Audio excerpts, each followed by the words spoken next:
Programa ADV Jus. Oferecimento Qualisystem Informática. Automação em serviços para a área do direito. 3234-2720. A ARP, Associação dos Advogados de Ribeirão Preto. Seja sócio você também. Ligue 3965-5158. Connection Câmbio. Confiança e credibilidade. connectioncambio.com.br. Olá, estamos chegando com mais um ADV Jus inédito. Muito obrigado para você que me acompanha nesse instante aqui na TV. E um abraço especial a você que sempre me curte aí através das redes sociais. E mais especial ainda, que nos acompanha através do nosso site, o advjus.net. Muito obrigado. Hoje, com imensa satisfação, nós estamos recebendo a doutora Giovana Tarazzi. A doutora Giovana Carla Tarazzi, ela é minha colega advogada e com especial conhecimento na área do direito do trabalho. Ela também é palestrante e integra a banca Brasil Salomão. A nossa pauta, a regulamentação da emenda constitucional na Lei dos Empregados Domésticos. O ADV Jus está no ar. Fique aqui.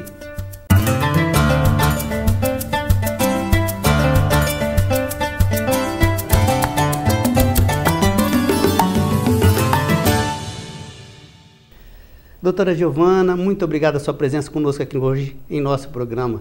Doutor Marco, eu que agradeço o convite. Tá certo, doutora. Doutora, a gente vai falar de um assunto muito atual, né, que está bastante em voga, né? E eu começo perguntando ou pedindo para a senhora fazer uma breve conceituação, né, do tema, e porque justamente pairam muitas dúvidas com relação a emenda constitucional, justamente para ambas as partes, né? Tanto para os empregadores como para os empregados. Sim, é isso, doutora? Exatamente.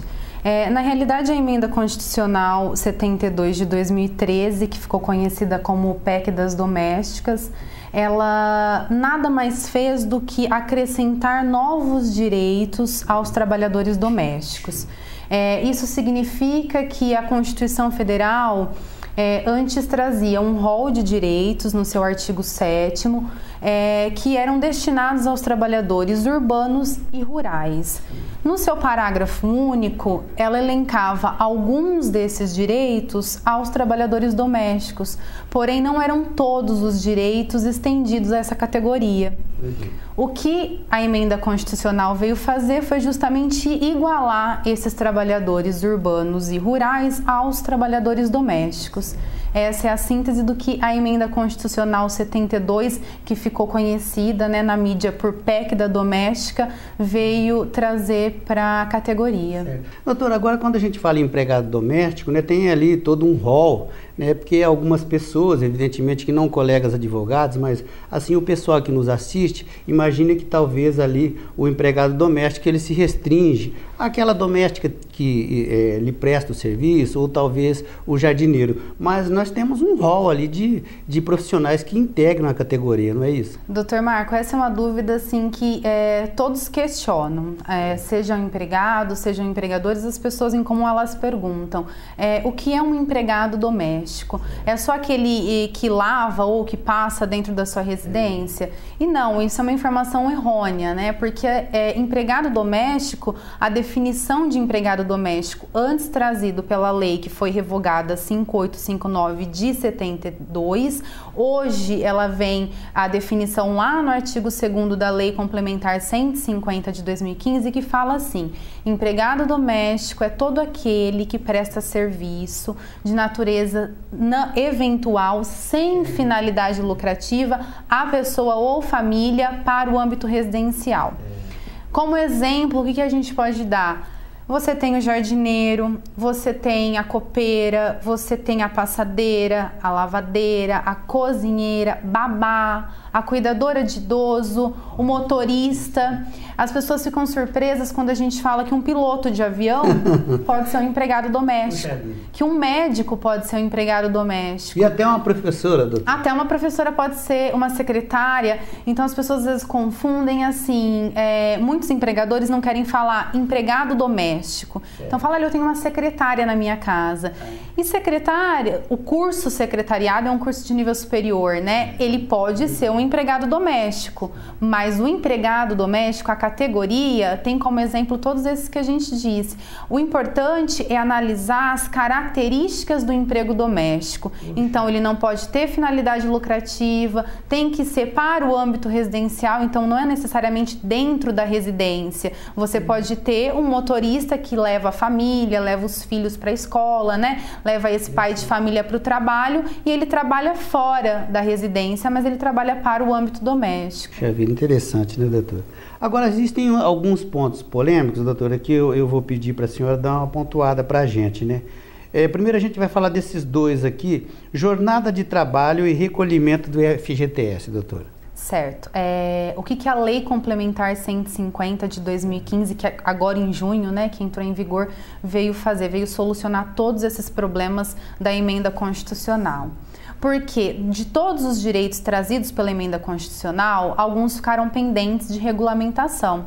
Então ficou assim, uma situação indefinida, todo esse período, 2 anos quase, de 2013 para 2015, sem se saber como agir, né? A forma como esse empregador poderia regularizar esses direitos. Então, o que ficou definido sobre o FGTS? Alíquota, 8%. Então, hoje recolhe-se o empregador doméstico, obrigatoriamente recolhe 8% sobre o salário desse empregado. O que tem de diferente? Antes, não era obrigatório o recolhimento do FGTS, era opcional. Eu só faço uma observação que esse opcional de antes funcionava da seguinte maneira: se esse empregador não quisesse recolher o FGTS, ele não recolheria, porém um único recolhimento vinculava. Sim. Agora não é mais dessa forma, com a emenda constitucional tornou-se obrigatório. Isso. E a lei complementar veio definir a alíquota de 8%. Olha, meus amigos, você está nos acompanhando aqui no ADVJus e eu quero dar um recadinho para você que estamos mandando através do nosso mailing list o nosso jornal eletrônico, ok? Com certeza o seu vai chegar aí no seu correio, na sua caixa de e-mails, ok? Se você gostar, mande-nos o feedback, nós estamos esperando. Fazemos um ligeiro intervalo, rapidinho, voltamos já. Aguarde. A ARP, Associação dos Advogados de Ribeirão Preto. Seja sócio você também. Ligue 39655158. Quali System Informática. Automação em serviços para a área do direito. Desenvolvemos o Quali Jurídico com controle de processo, agenda, gerenciador eletrônico de documentos, andamentos processuais, relatórios com filtros e controle financeiro. Oferecemos consultoria, assessoria, suporte técnico, projetos de infraestrutura com rapidez, segurança e ética. Quali System Informática. João Arcadepani Filho 137, 3234-2720. Esteja ao alcance dos melhores consumidores da cidade. Anuncie na revista Atual Ribeirão.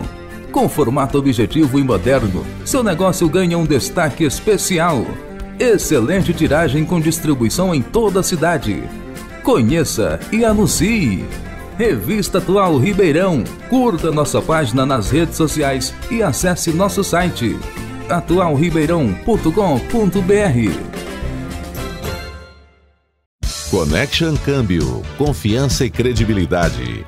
Delivery de moedas, remessas e pagamentos, transferências internacionais, compra e venda de cheque e moedas estrangeiras, além de atendimento corporativo para empresas.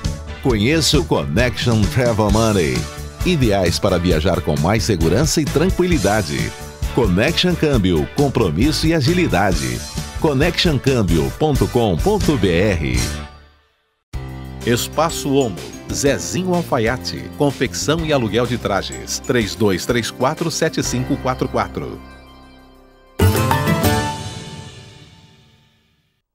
Ok, estamos de volta então com o ADVJus. Hoje, honrosamente, nós estamos recebendo a doutora Giovana Atarazzi, ela é minha colega advogada.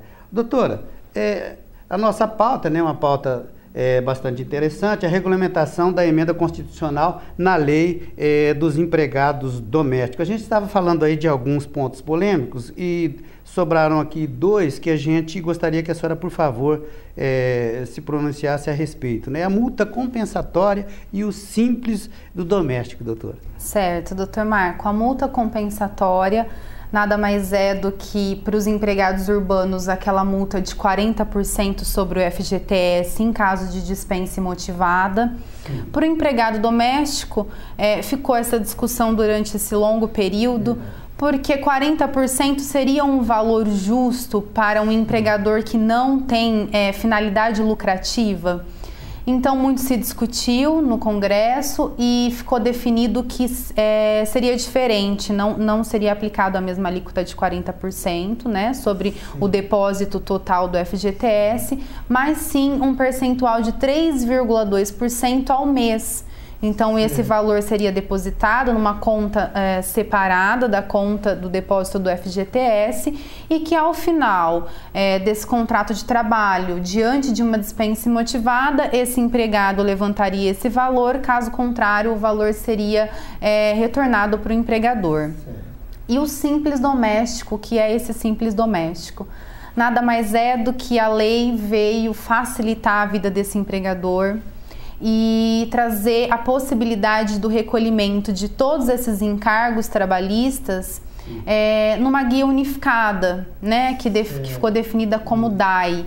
Então, é um portal que é o portal do E-Social, onde você consegue lançar, ele é indutivo, você lança o valor que você paga para esse empregado e as próprias alíquotas estão no site, nesse portal, e ele gera uma guia única, onde você recolhe nessa mesma guia o FGTS, o INSS, cota à parte empregador e cota à parte empregado, porque o empregador tem a obrigatoriedade em pagar também a cota à parte empregado, depois ele desconta, imposto de renda, o SAT, que é o seguro contra acidente de trabalho, e também a multa compensatória, tudo numa única guia, uma forma de facilitar a vida desse empregador doméstico. Pois não. Doutora, agora nós acompanhamos aí algumas dificuldades, né, de acesso a esse site, evidentemente que teve aí muito empregador aí quebrando cabeça. Já solucionamos isso? Como que fica a responsabilidade no caso de um empregador extrapolar o prazo, doutor? Na realidade, o prazo para pagamento da competência de outubro seria até o dia 6 de novembro. Realmente tiveram muitos problemas no site, muitos empregadores não conseguiram nem fazer o cadastro, muito menos emitir a guia. E por isso surgiu uma portaria, né, conjunta da Previdência, do Ministério do Trabalho, prorrogando o prazo para recolhimento desses tributos da competência de outubro. Então, o prazo foi estendido para o dia 30 de novembro. Isso, né? Exatamente. Certo. Doutora, agora sem querer ser redundante, né, eu gostaria que a gente pudesse pontuar especificamente as garantias, né, que foram trazidas pela PEC 72, por favor. Certo. Foram inúmeros os direitos, né? Então, assim, estenderam-se todos os direitos do artigo 7º, mas dentre eles, jornada de trabalho, que antes o empregado doméstico não tinha. Antes ele poderia trabalhar 24 horas por dia sem receber, sem ter direito a hora extra. Intervalo intra-jornada, o empregado doméstico também não tinha. Adicional noturno também não era um direito estendido ao empregado doméstico. E dentre outros direitos que estão elencados no artigo 7º, são inúmeros direitos que antes esse empregado doméstico não tinha. Certo. Agora existem dois tópicos, né, que estão ali dentro da emenda constitucional, que seria importante a senhora, por favor, dar a sua opinião.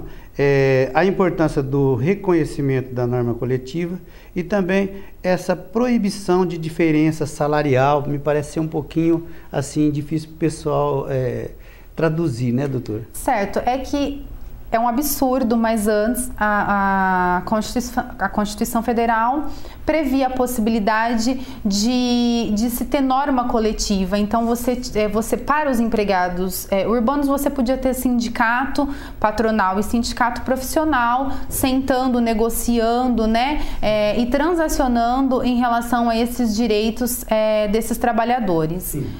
Para o empregado doméstico não existia essa possibilidade. Então, o que a emenda constitucional veio dizer? Que agora o empregado doméstico pode sim e tem reconhecido o direito à norma coletiva, à existência de norma coletiva. E a proibição da discriminação de salário no tocante à raça, cor e idade, estado civil e sexo, a mesma coisa. A Constituição antes definia isso apenas como direito ao empregado urbano e rural e não ao empregado doméstico, né? O que é uma grande falha, e a emenda constitucional veio estender. Exatamente. Tá certo.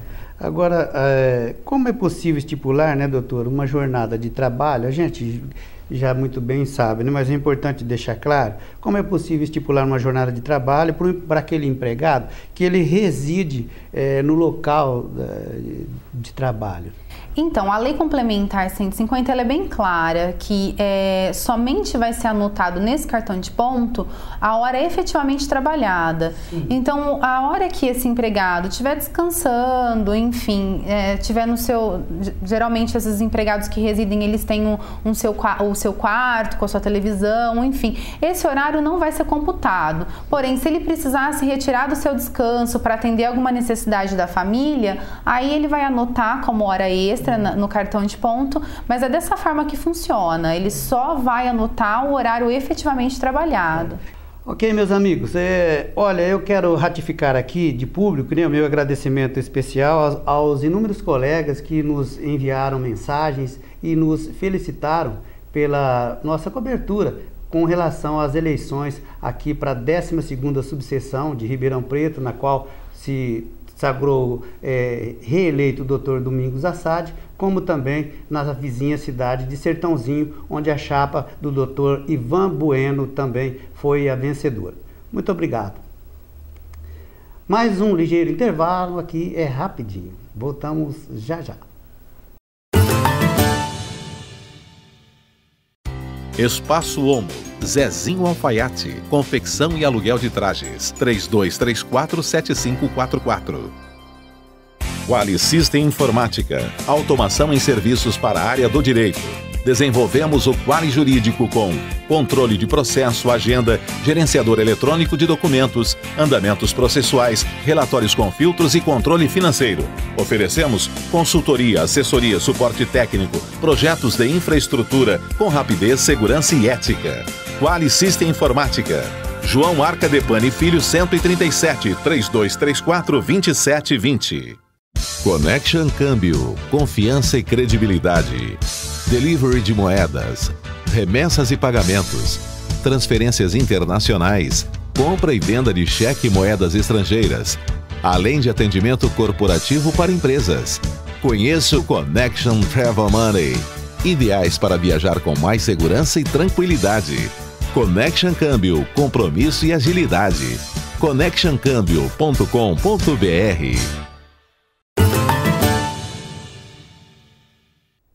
Ok, voltamos então com o ADVJus. Hoje, honrosamente, nós estamos recebendo a doutora Giovana Atarazzi. A nossa pauta, a regulamentação da emenda constitucional na lei dos empregados domésticos. Doutora Giovana, a lei, né, e mesmo a emenda constitucional, fala algo ali a respeito. Eu gostaria que a senhora falasse se existe alguma coisa que a lei ou a própria emenda constitucional, se fala alguma coisa a respeito da possibilidade do recebimento de visitas pelo empregado doméstico que mora no trabalho.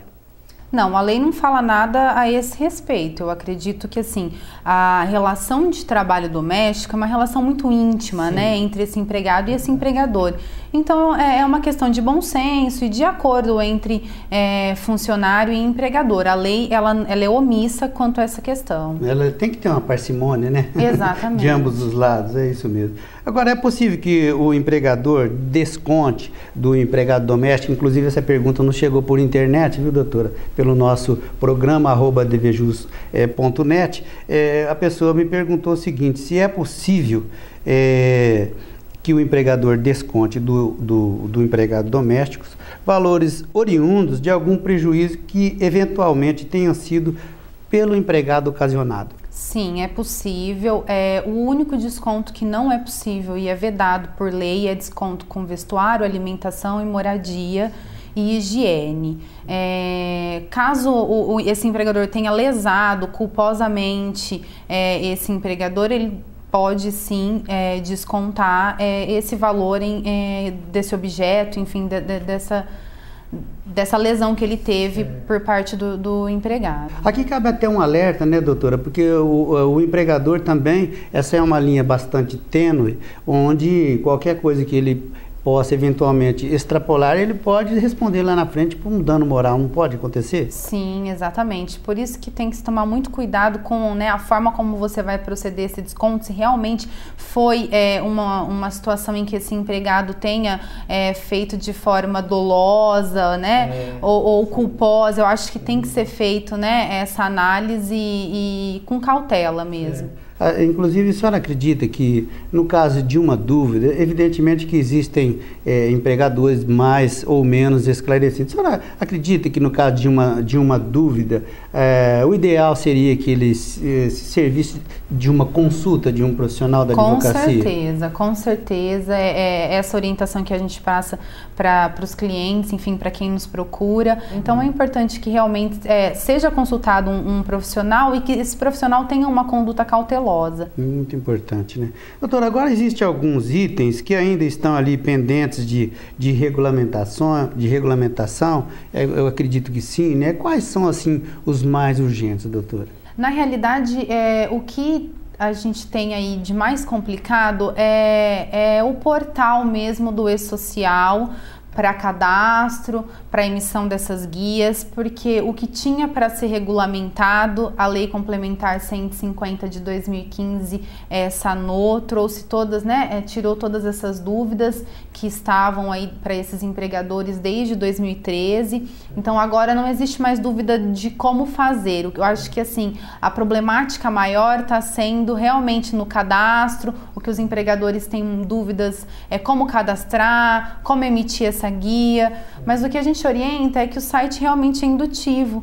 É muito fácil você conseguir fazer esse cadastro e é só acessar o portal do E-Social e conseguir, e você navega de uma forma muito tranquila. Mas o problema maior está sendo esse, até porque o site às vezes trava, muitas vezes não consegue emitir a guia. Foi por isso que teve essa portaria estendendo esse prazo para pagamento dos tributos. Certo. Doutor, então qualquer dúvida, ali a senhora acredita que essa Lei Complementar 150, ela já está numa situação na qual a próprio manuseio da lei, ela vem trazer eventuais esclarecimentos, ou a grande maioria das dúvidas que possam surgir, a lei esclarece? Sim, exatamente. Está ali, está com fácil, né?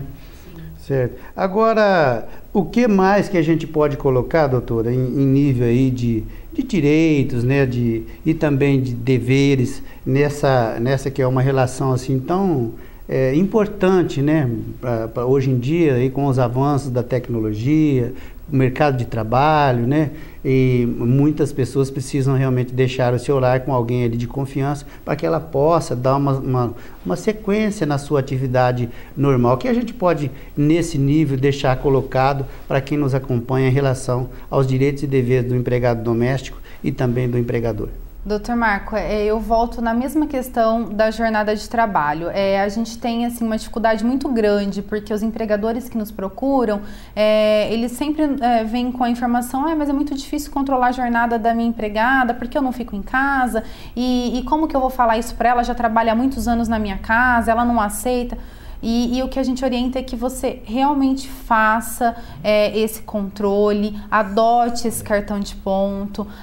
Uma outra dificuldade que é esse intervalo para descanso, porque geralmente elas não querem parar, elas querem ir direto para poder terminar antes a jornada. Um descanso depois. É obrigatório que se respeite, então coloque ela sentadinha, assistindo uma televisão ou mesmo mexendo no seu aparelho de celular, de telefone. Isso é uma orientação para os empregadores que costumam viajar e levar esses empregados juntos, seja babá, seja cuidadora. É importante, a lei ela é clara ao dizer que é preciso um termo, então você precisa assinar um termo, né, de ciência. Então, sem esse termo, lá numa eventual reclamação trabalhista, você pode ter um problema. É uma novidade da lei também, que é uma surpresa para muitos, em relação à justa causa. Além das modalidades de justa causa da CLT, que é aplicado subsidiariamente ao empregado doméstico, nós temos uma nova situação que é para aquele empregado que maltrata idoso ou criança. É uma possibilidade de justa causa e também, ao contrário, uma possibilidade de rescisão indireta para o empregador que pratica violência doméstica. Então, isso é uma outra novidade que a lei traz e que é importante que todos tenham ciência. Sem dúvida. Doutora, agora nós estamos praticamente no finalzinho do nosso programa, só uma pequena dúvida que ainda surgiu, a respeito daquela doméstica que ela acumula a função de babá. O que acontece, doutora? Então, a gente orienta que o registro na CTPS, na carteira de trabalho, sempre conste empregada doméstica.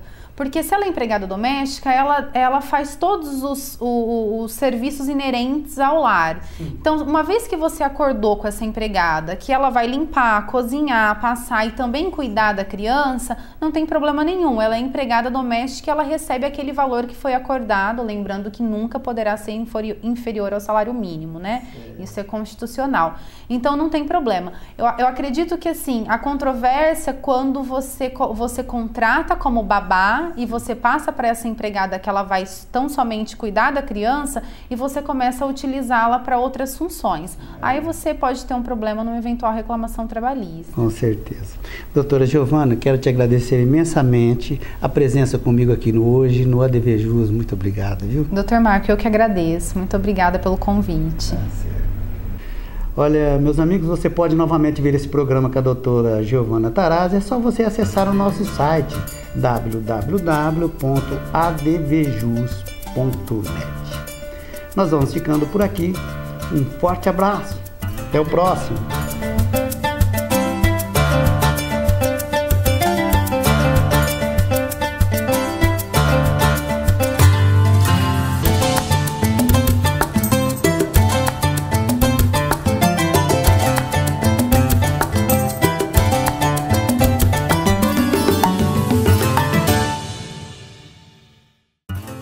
Programa ADV Jus. Oferecimento Qualisystem Informática. Automação em serviços para a área do direito. 32342720. A ARP, Associação dos Advogados de Ribeirão Preto. Seja sócio você também. Ligue 3965-5158. Connection Câmbio. Confiança e credibilidade. connectioncambio.com.br